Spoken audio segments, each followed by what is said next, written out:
Muito bem, meus amigos, que Deus abençoe a todos em o nome do Senhor Jesus Cristo de Nazaré. Estamos aqui para compartilhar uma palavra de fé ao seu coração, na certeza que a palavra que Deus envia, ela não volta vazia. Ela cumpre o propósito pelo qual Ele a envia na nossa vida. Amém? Abra o seu coração, dê liberdade para o Senhor falar contigo, e tenha certeza, Ele é o bom pastor. Ele sabe o que nós necessitamos ouvir em nome de Jesus. Amém? Ele sabe cuidar de nós. Lá no livro de Isaías, começo da nossa mensagem, no capítulo 46, versículo 9 e 10, nós temos aqui uma palavra que tem como título, a mensagem que tem como título, cuidado com as distorções. Atente para aquilo que o Senhor já lhe falou. Amém? Amigos, Deus, Ele não deixa o seu povo andar em trevas. Deus, Ele nos dá a luz para que por essa luz venhamos andar sem tropeçar, sem errar e sem pegar caminhos errados. Obviamente que Ele não nos obriga a andar pela luz, mas Ele dá a luz, Ele mostra, Ele revela pela palavra as direções que devemos tomar. Desde o princípio, Deus ele tem anunciado as obras da humanidade e seus efeitos. Ele deixou registrado na Escritura tudo que nós necessitamos para vivermos bem, tanto nessa vida quanto na eternidade. Por exemplo, lá no princípio, no livro de Gênesis, quando Deus ele registra, através de Moisés, seu servo, ele registra o acontecimento de Caim e Abel, filhos de Adão e Eva, na onde Abel apresentou uma oferta que agradou a Deus, e Deus o louvou, Deus o abençoou. E Caim apresentou uma oferta que foi uma oferta de qualquer jeito, e Deus não atentou para a oferta de Caim. Naquele momento, nasceu no coração de Caim a inveja do seu irmão, o ódio, o desejo de vingança, o desejo de calar a voz do seu irmão. Em um dado momento, ele levou aquele plano à execução. Ele assassinou o seu irmão mais novo, Abel, por conta da inveja. Mas por que Deus registra isso? Ora, tudo que Deus registrou é para o nosso ensinamento. Ele vem trazer a luz para que possamos andar da maneira que seremos abençoados. Ele nos mostrou ali, por exemplo, que Caim, ao matar seu irmão, ele sofreu a maldição sobre ele. Ele abriu a porta para a maldição sobre ele e sua descendência. Ele saiu errante pela terra e ele tinha consigo esse peso na consciência e a certeza de que ele foi uma pessoa que se amaldiçoou a si mesmo por ter tomado aquela escolha. O que aprendemos com isso?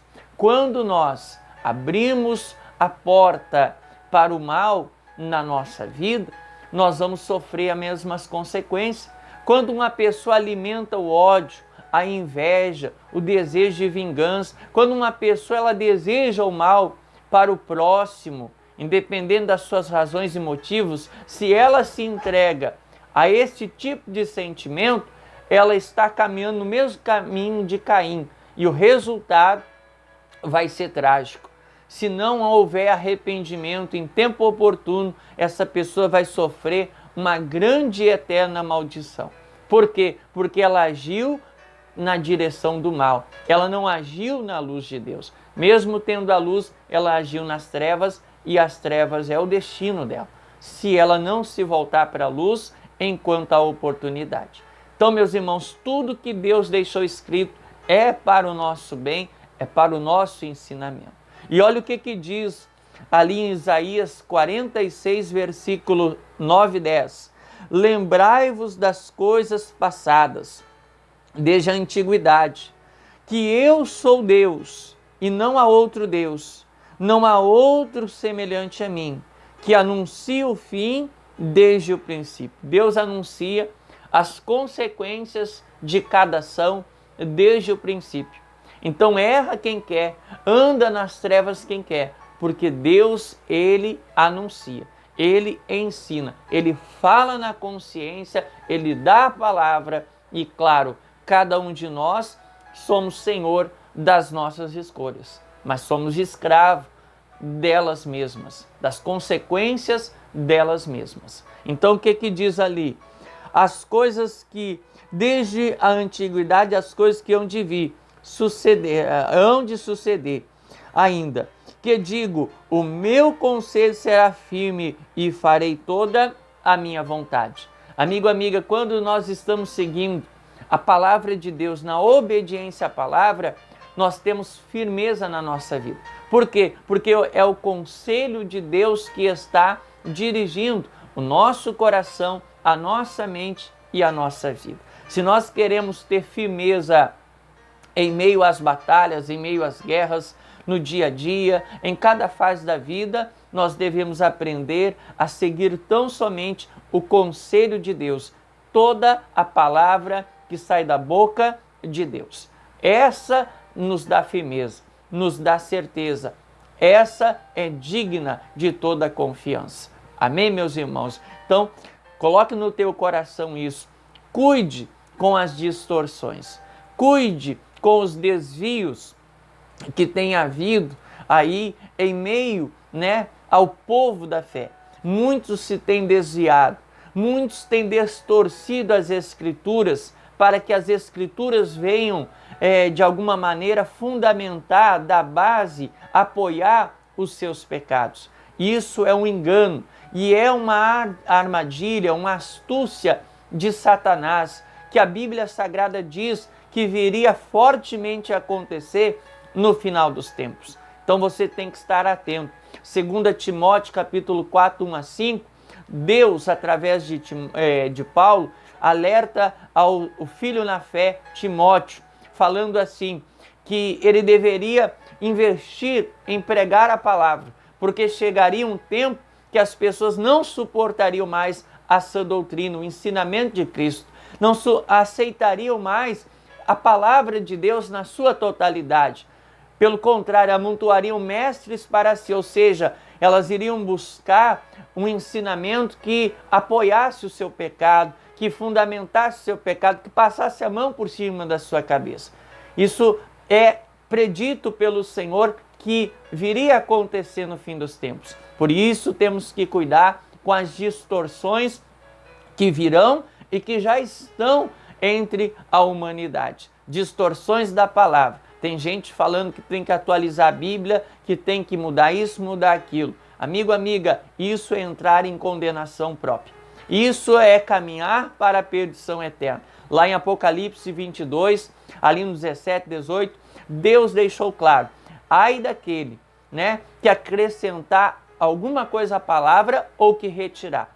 Não é bem isso dessa maneira que está expressado, mas era isso que Deus estava querendo dizer. Ai da pessoa, porque essa pessoa ela vai ter para si toda a maldição descrita na Bíblia Sagrada que virá sobre o diabo e seus demônios. A pessoa que entrar pelo caminho das trevas, que querer modificar a palavra de Deus, que querer distorcer a palavra de Deus e assim atrapalhar outras pessoas de herdar o reino de Deus, essas pessoas terão uma sentença muito grande sobre a vida delas. Então nós temos que cuidar, estar ali vigiante sempre, para não entrarmos em distorções da palavra. Não, mantemos o nosso coração voltado para tudo aquilo que Deus fala na palavra dele, do início, no meio e no fim, em nome de Jesus. Sem acrescentar nada, sem remover nada, tão somente a palavra de Deus deve ser o conselho que conduza a nossa vida, pois o conselho de Deus permanecerá firme em nome de Jesus. Amém, meus irmãos? Para nós terminar, vamos ali em 2 Pedro, capítulo 3, Eu gostaria que você que tem uma Bíblia meditasse no capítulo 3 de 2 Pedro, todo ele. Mas aqui nós vamos ver só alguns versículos, que diz assim no versículo 1: Amados, escrevo-vos agora essa segunda carta, em ambas as quais desperto com exortação o vosso ânimo sincero, para que vos lembreis das palavras que primeiramente foram ditas pelos santos profetas e do mandamento do Senhor e Salvador, mediante seus apóstolos, os vossos apóstolos, sabendo primeiro isso, que nos últimos dias virão escarnecedores, andando segundo as suas próprias concupiscências, e dizendo: onde está a promessa da sua vinda?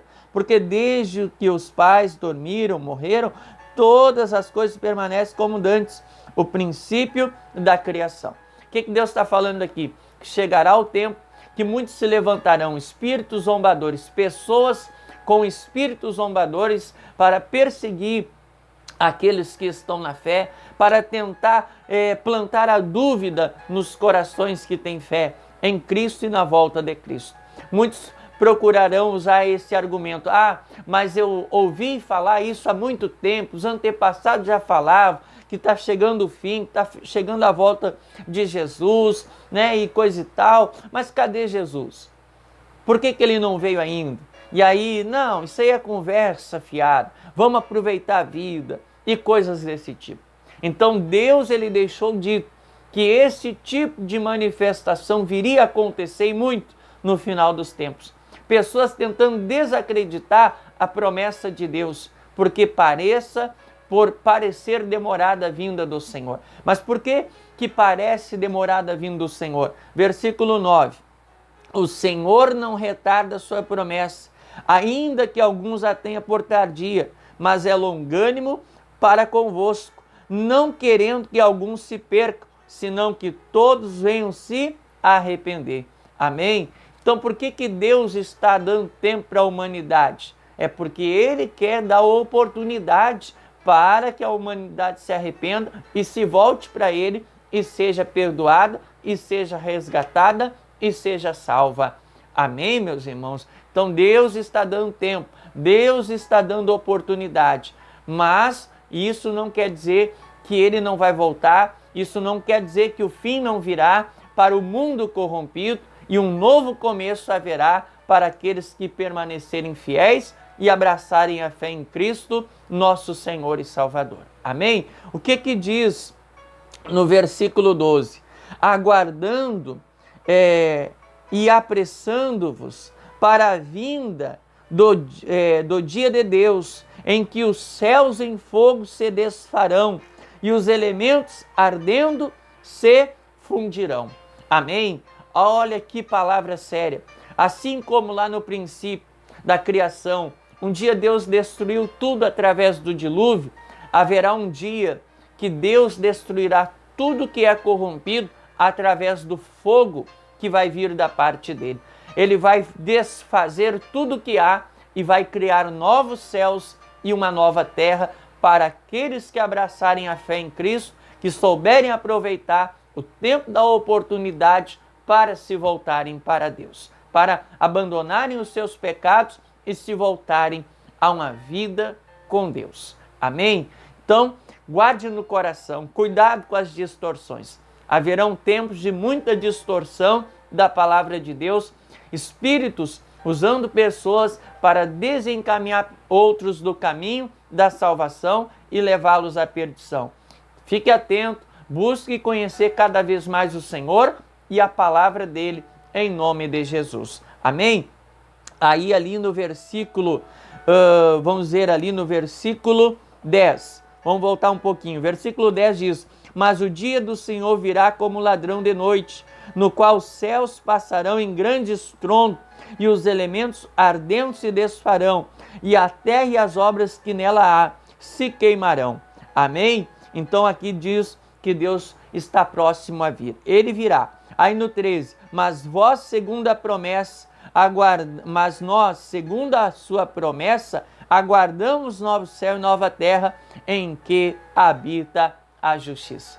Eu estou aguardando o novo céu e a nova terra que Deus preparou para nós. e você está aguardando também? Deus quer que você coloque no coração a não se deixar levar pelas pressões do mal, pelos enganos do mal, pelos escárnios que Satanás vem fazendo contra a fé em Cristo. Deus quer que você coloque no coração que a promessa maior dele é um novo céu e uma nova terra, aonde habitará a justiça, onde habitará a perfeição de Deus. E você deve estar nesse novo céu e nessa nova terra. Amigo, amiga, não deixe nada roubar a promessa de Deus para a sua vida, o que Deus tem preparado para a sua vida, aqui nesse plano, mas sobretudo na eternidade. Ele vai fazer um novo céu, uma nova terra, e nós habitaremos com Ele e Ele conosco. Se prepare, lembre-se de tudo que o Senhor Deus já tem falado desde o princípio, para você não andar em trevas. Pelo contrário, permanecer na luz dEle, na palavra dEle, e assim você estará apto para herdar o novo céu e a nova terra. Amigo, amiga, que Deus te abençoe com essa palavra, que ela seja luz para as suas escolhas, para a sua vida, em nome de Jesus. Até a próxima, no nome do Senhor Jesus. Amém e graças a Deus. Deus abençoe.